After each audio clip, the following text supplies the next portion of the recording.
inscrever no canal.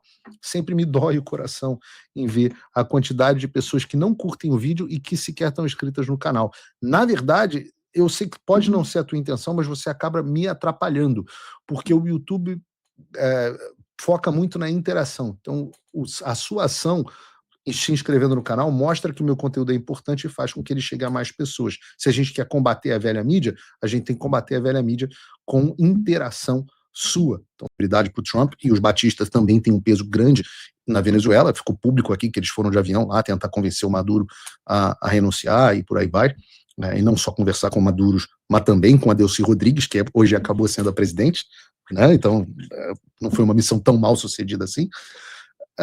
Mas, além desses, foram dois fatores que foram preponderantes.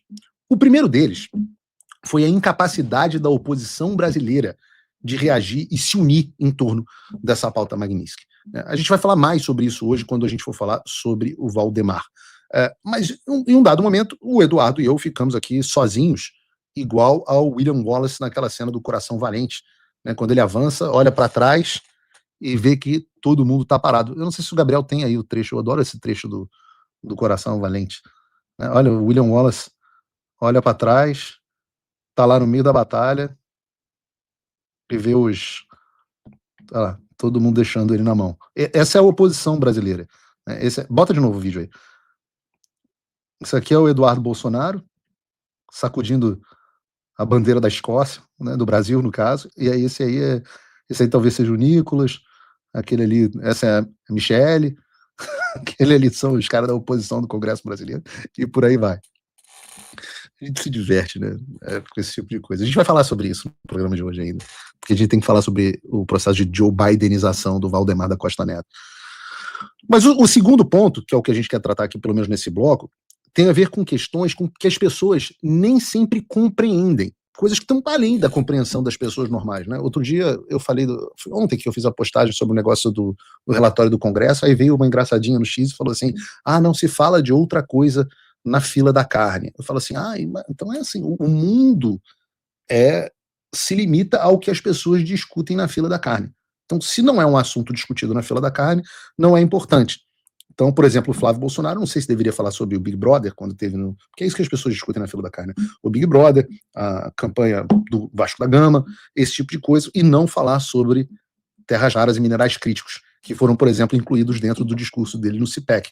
E chegou a gerar até uma controvérsia entre as pessoas que nem queriam que isso fosse comentado. Em um post que eu citava o discurso do Flávio, algumas dessas pessoas vieram dizendo, você não deveria ter dito isso de forma alguma, que falta de estratégia. E eu, às vezes, acho até complicado, porque eu não sei nem como reagir a isso. As pessoas falam assim, Paulo, você é arrogante. Poxa, como é que eu sou arrogante? É que simplesmente é meio sacal, você imagina, ficar ouvindo palpite de alguns comentaristas no X que não conhecem absolutamente nada sobre o assunto e não fazem ideia do que está acontecendo. Palpite que se desespera porque a Globo News falou mal do Flávio Bolsonaro. Esse pessoal não conversa com o Flávio e muito menos não tem interlocução com o governo americano. Pessoas que nunca sentaram, não sabem nem onde fica o Departamento de Estado, não têm a menor ideia do que está acontecendo dentro dos Estados Unidos, mas querem opinar para esculhambar o trabalho de gente que faz isso o dia inteiro, que dedica a vida a isso. Eu falo com pessoas do governo americano todos os dias, o dia inteiro, inclusive agora aqui durante o programa. Eu vou a Washington muitas vezes por mês, sento com quem toma a decisão, me consultam, graças a Deus, ouvem a minha opinião, e aí vem um palpiteiro desesperado no X me falar o que o Flávio deveria dizer com base no que a Globo News reclamou dele. E não é só disso, não, tem gente da campanha do Flávio, que quer dar pitaco. Quando são as pessoas de esquerda, eu fico até feliz. Ontem eu postei esse post dessa véia maluca aí da Folha de São Paulo, eu não sei quem é, mas tem cara de véia maluca, né? Dizendo que o Flávio estava afirmando uma agenda internacional extremista, que ele estava perdido e coisa e tal. E, porra, essas velhas comunistas, eu quero todos que elas chupem um cocô. Isso me dá uma satisfação enorme. Eu quero que no dia 5 de janeiro de 2027 elas entrem em combustão espontânea na posse do Flávio. Isso me dá uma satisfação enorme. Mas quando você vê pessoas que supostamente até são de direita e que querem que o Flávio seja dando esse tipo de palpite, eu me pergunto se elas não refletem se é melhor parar de palpitar e pensar.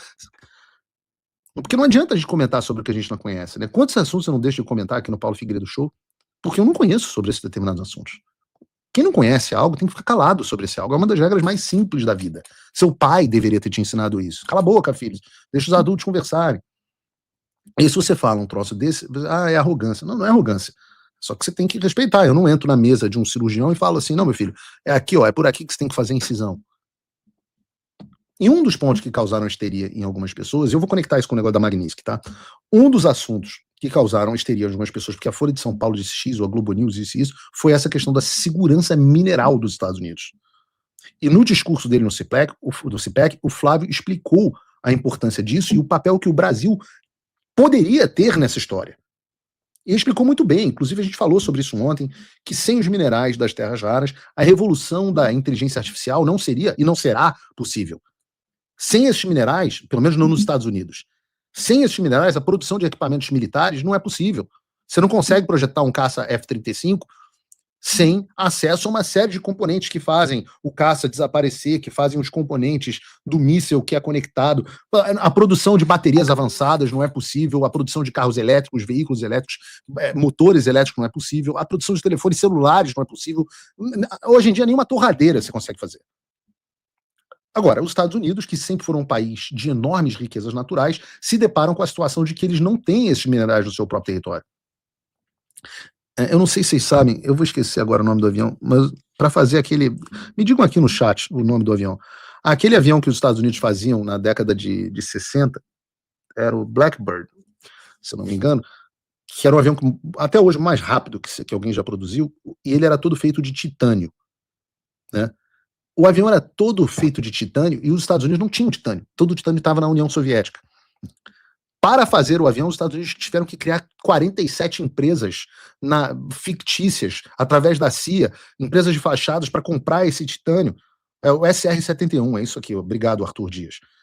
Os Estados Unidos tiveram que comprar titânio por todas essas empresas para garantir que chegasse titânio, porque senão os soviéticos não iam vender.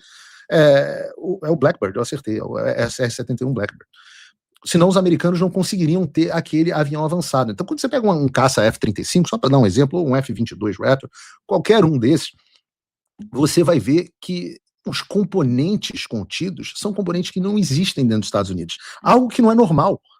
Então, para vocês terem ideia, a estimativa é que hoje a China tem algo como 22 mais reservas de terras raras, só para citar o exemplo de terras raras, que não engloba todos os minerais críticos, 22 vezes mais reservas de terras raras que os Estados Unidos. Talvez vocês se lembrem que no ano passado o Trump impôs tarifas pesadas à China. As tarifas chegaram a 150%. Só que num dado momento o Trump teve que recuar. Por quê? Porque a China começou a interromper o fornecimento de certos minerais críticos aos Estados Unidos. Aí o Trump olhou e falou, peraí, 70% desses minerais críticos dependem da China e agora o que eu faço? Quem pode me fornecer isso para que o avanço tecnológico dos Estados Unidos não dependa do meu principal adversário geopolítico? E eles começaram a rodar o mundo inteiro, procurando lugares que tivessem riquezas minerais mais alinhados com os Estados Unidos, que não fossem a China. Bom, o país, por exemplo, com a segunda maior reserva desses minérios é o Brasil. Depois da China é o Brasil. Óbvio que o Trump olhou a situação e falou, bom, se o meu principal adversário geopolítico é quem tem esse negócio, quem é o segundo melhor, né? Bom, o segundo melhor é o Brasil. Puta, o Brasil tá na mão do Lula. Bom, eu preciso lidar com o Lula. Se eu preciso lidar com o Brasil, você tem duas opções. A primeira é apostar na oposição. Assim, porra, o Lula vai sair, eu vou apostar na oposição. E a segunda é você lidar com o Lula. Aí você olha para a oposição brasileira. A oposição amazona não consegue se juntar. Tudo que eles pedem, você dá. E os caras não conseguem se unir em torno de uma pauta. São medrosos, são covardes, ao que o americano não está acostumado, e certamente o governo Trump não está acostumado. Olham para o Bolsonaro e veem o Bolsonaro na prisão. Os senadores e deputados nem debatem mais a anistia que podia tirar o Bolsonaro e outras centenas de pessoas na cadeia. O que era para ser anistia vira dosimetria. E nem assim eles conseguiram. Fizeram um acordo e nem assim conseguiram fazer virar lei. Aí você olha e fala, não tem nenhuma expectativa dessa direita chegar ao poder. O cara que vai chegar ao poder é o tal do Tarcísio, que não é nem ligado a essa direita. O cara que vai concorrer. E esse é o cenário do ano passado, gostem ou não. Diante de tudo isso, a melhor opção para o Trump passou a ser lidar com Lula. E agora eu conecto com o assunto da Magnitsky.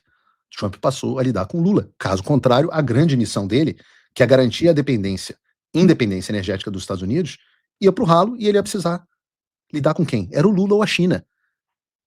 Então, obviamente, inteligente que é, o nome disso é BATNA, em técnica de negociação. Best Alternative to a Negotiated Agreement. O Brasil era o BATNA, não Batman, BATNA, do Trump. Então ele viu que antes de romper com a China, ele precisava parar de precisar dos chineses. E a opção era o Brasil. Só que agora a situação é um pouco diferente. Né? Porque se no ano passado não havia expectativa de volta da direita ao poder, nesse ano nós temos um Flávio Bolsonaro como candidato liderando a maioria das pesquisas eleitorais. E é por isso que não é coincidência que o discurso do Flávio Bolsonaro tenha tratado sobre esse assunto com profundidade e com destaque. Não é palpite, não é feitiçaria, é tecnologia. Também não é coincidência que essa oportunidade tenha sido sinalizada aos americanos e 5 dias depois, um artigo do Financial Times, o jornal mais importante do mercado financeiro mundial, revelou uma transação bilionária em valores de reais e multimilionária em valores de dólares, envolvendo justamente isso no Brasil. O título da matéria é: Estados Unidos garantem o fornecimento de terras raras como parte de um empréstimo de 565 milhões de dólares, algo como 3 bilhões de reais, a um grupo de mineração brasileiro. Eu vou ler um trecho da matéria para vocês. Diz assim: os Estados Unidos garantiram terras raras do Brasil como parte de um acordo de $500 bilhão para assegurar que empresas americanas tenham acesso aos metais necessários em indústrias que vão de tecnologia à defesa. Connor Coleman, chefe de investimentos da US International Development Finance Corporation, o DFC, que é uma espécie de BNDES americano, informou que os Estados Unidos tinham direito às terras raras produzidas pela Serra Verde nas condições de um empréstimo de 565 milhões de dólares concedido à mineradora no ano passado. Os termos do empréstimo não eram conhecidos anteriormente. O acordo continha controles de off-take garantindo que os metais fossem destinados aos Estados Unidos e às partes alinhadas aos Estados Unidos, disse ele ao Financial Times. O direito de influenciar para onde os metais seriam vendidos existia em conexão com o nosso financiamento. A gente empresta dinheiro e recebe isso. A mina pela EMA do Serra Verde no Brasil vem despertando interesse crescente de governos e compradores desses metais no mundo por ser uma das únicas produtoras das chamadas terras raras pesadas fora da China. Esses materiais são usados em ímãs permanentes, presentes em tubos, de carros a sistemas de armas, e os Estados Unidos têm se mostrado cada vez mais preocupados em romper o controle sufocante da China sobre a sua produção. Com as segundas maiores reservas de terras raras do mundo, mas produção mínima, o Brasil está no centro de uma corrida global por esses minerais cobiçados. O governo Trump está interessado em obter acesso ainda maior a essas reservas e apresentou uma proposta de cooperação a Brasília, segundo autoridades. O Ministério das Relações Exteriores do Brasil afirmou: equipes técnicas de Brasília e Washington estão tratando do tema em relações regulares. As terras raras da nação sul-americana, diz o Financial Times, também atraíram o interesse da Europa, da União Europeia, da Índia e da China. Serra Verde é a única produtora operacional de terras raras no Brasil. Pelo menos meia dúzia de outros projetos estão em desenvolvimento, mas a falta de financiamento tem sido um obstáculo. Em antecipação ao aumento da demanda global, a Serra Verde alterou alguns acordos de venda para disponibilizar uma parcela maior da sua produção, antes destinada à China, a compradores no mundo todo. Tá mais claro agora? Então você me pergunta, foi esse o acordo que o Lula fez com o Trump?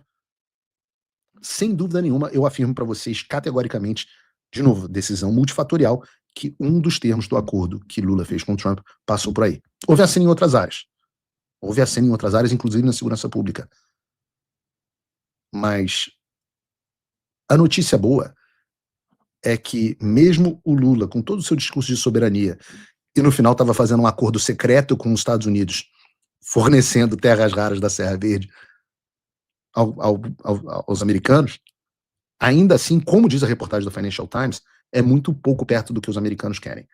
E por isso que eu digo a vocês que o grau de satisfação dos americanos com o que foi prometido pelo Lula, tanto nessa área, quanto em outras, como a do combate ao crime organizado internacional que o Lula tinha prometido, o grau de satisfação dos americanos hoje com o Lula é muito baixo. Então, em outras palavras, o que eu quero dizer? Né, e eu digo isso agora para os americanos. Quem poderia imaginar que o Lula não integraria o que ele prometeu, né? Eu tive que explicar para eles, olha, pra gente ele prometeu picanha e cervejinha e entregou sabor picanha. Pescoço de galinha, sabor picanha. E para os americanos ele fez a mesma coisa. Isso é muito pouco perto do que os Estados Unidos precisam. E por conta dessa insatisfação, por exemplo, o governo dos Estados Unidos fez questão de assinar um acordo para